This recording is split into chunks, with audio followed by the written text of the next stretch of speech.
Hello guys, welcome back to my channel MJTV Kannada. So ನಾನು SSP ಬಗ್ಗೆ video ಮಾಡಿ ತುಂಬಾ ದಿವಸಗಳಾಗಿತ್ತು. ಬ್ರೇಕ್ ತೊಗೊಂಡಿದ್ದೆ. SSP ಬಗ್ಗೆ ಯಾವುದೇ ವೀಡಿಯೋನು ನಾನು ಮಾಡಿರಲಿಲ್ಲ, ಪೋಸ್ಟ್ ಕೂಡ ಮಾಡಿರಲಿಲ್ಲ.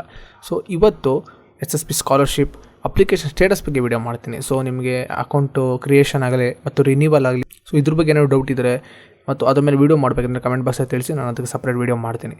ಸೊ ನಾನು ಇವತ್ತು ಅಪ್ಲಿಕೇಶನ್ ಸ್ಟೇಟಸ್ ಬಗ್ಗೆ ರಿಲೇಟೆಡ್ ವೀಡಿಯೋ ಮಾಡಿದ್ದೀನಿ. ನನ್ನ ಫ್ರೆಂಡ್ಗೆ ಅಪ್ಲಿಕೇಶನ್ ಸ್ಟೇಟಸಲ್ಲಿ ಅವನಿಗೆ 3 ಡಿಪಾರ್ಟ್ಮೆಂಟಿಂದ ಅಮೌಂಟ್ ಬರ್ತಾ ಇದೆ. ಆಲ್ರೆಡಿ ಅವನಿಗೆ ಕರ್ನಾಟಕ ಅಗ್ರಿಕಲ್ಚರ್ ಡಿಪಾರ್ಟ್ಮೆಂಟಿಂದ ಅಮೌಂಟ್ ಸ್ಯಾಂಕ್ಷನ್ ಆಗಿದೆ 5,000. ಸೊ ಅವ್ನಿಗೆ ಇನ್ನೂ ಬ್ಯಾಕ್ವರ್ಡ್ ಕ್ಲಾಸಿಂದ ಮತ್ತು labour and construction work and ಡಿಪಾರ್ಟ್ಮೆಂಟಿಂದ ಅವ್ನಿಗೆ ಇನ್ನೂ ಸ್ಯಾಂಕ್ಷನ್ ಆಗಿಲ್ಲ, ಬಟ್ ಅದರಲ್ಲೂ ಅವನಿಗೆ ಸ್ಯಾಂಕ್ಷನ್ ಆಗುತ್ತೆ. ಸೊ ಇದು ಎಲ್ರಿಗೂ ಸ್ಯಾಂಕ್ಷನ್ ಆಗುತ್ತಾ? ಇಲ್ಲ. ಯಾರ ಹತ್ರ ಫಾರ್ಮರ್ ಕಾರ್ಡ್ ಇದೆ, ಲೇಬರ್ ಕಾರ್ಡ್ ಇದೆ, ಅವ್ರಿಗೆ ಮಾತ್ರ ಇದು ಸ್ಯಾಂಕ್ಷನ್ ಆಗುತ್ತೆ ಈ ಡಿಪಾರ್ಟ್ಮೆಂಟ್ಸಿಂದ.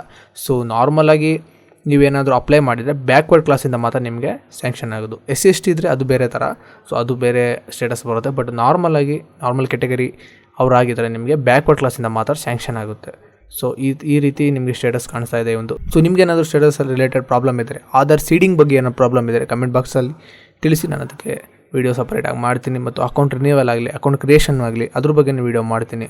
ಸೊ ಈ ವಿಡಿಯೋ ಇಷ್ಟ ಆಗಿದ್ರೆ ಲೈಕ್ ಮಾಡಿ, ಶೇರ್ ಮಾಡಿ ಮತ್ತು MJTV ಕನ್ನಡನ ಸಬ್ಸ್ಕ್ರೈಬ್ ಮಾಡ್ಕೊಳ್ಳಿ, ಫಾಲೋ ಮಾಡಿ. Thanks for watching. Bye bye.